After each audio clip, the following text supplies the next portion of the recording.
Okay ခုကျွန်တော်ဒီ tutorial 8မှာ IP address စီးနဲ့ class အကြောင်းပြောရအောင် Okay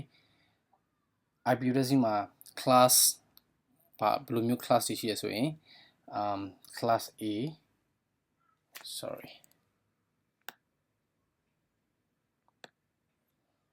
class A ရှိမယ်ပြီးရင် class B class D CD class E alright ဟုတ်ပြီအဲ့တော့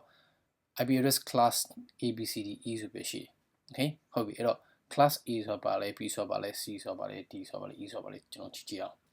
ဟုတ်ပြီကျွန်တော်သိရ IP address okay ကျွန်တော်လေ့လာနေ IP version 4 the 32 bits right 32 bits okay အဲ့တော့ဟုတ်ပြီကြည့်ကြည့်အောင်1 2 3 4 6 7 8 4 5 6 7 8 1 2 3 4 5 6 7 8 1 2 3 4 5 6 7 8 okay ဒါဒီအစဟုတ်မလား0 8 bits 8 bits 8 bits အစ okay အဲ့တော့ဒီကောင်ဒီ class A ဟုတ်ပြီနော် class A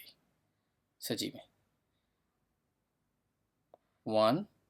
0 0 0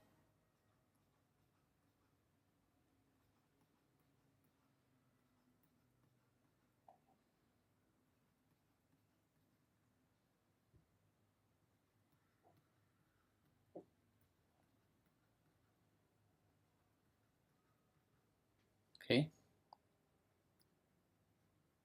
ကောင်းဒီ class B ရဲ့အစ okay ဟုတ်ပြီနော် okay class C ရဲ့အစပိုင်းကြည့်အောင်ဒီနောက်ရေးလိုက်နော်1 ready 0 0 1 0ဒီနံပါတ်ဒီ1 0လေး1ပြောင်းလိုက်1 1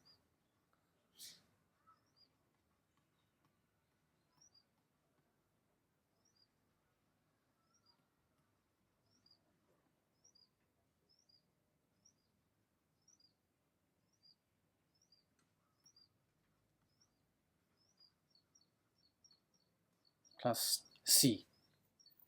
okay ဟုတ်ပြီနော်ပြီးရင် class D 1 1 1 0ဒါ class D ရဲ့အစ okay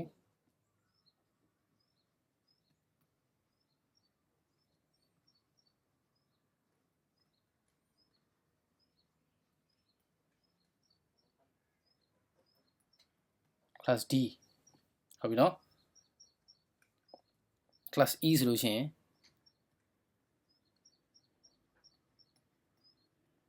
ကျွန်တော်ရေးတော့နော်0 0 0 0 0 0 0 0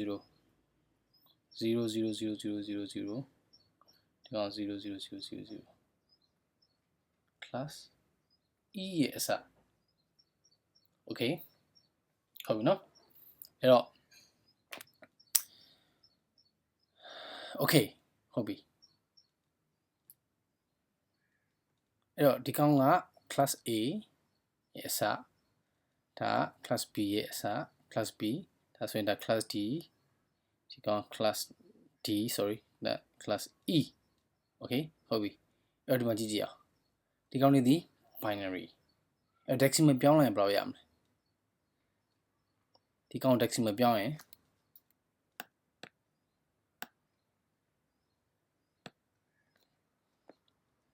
ဒီကောင် decimal ပြောင်းလိုက်ရင်0 right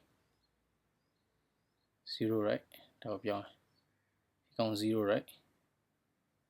ဒါဆိုရင်0 okay class A ရဲ့အစသည်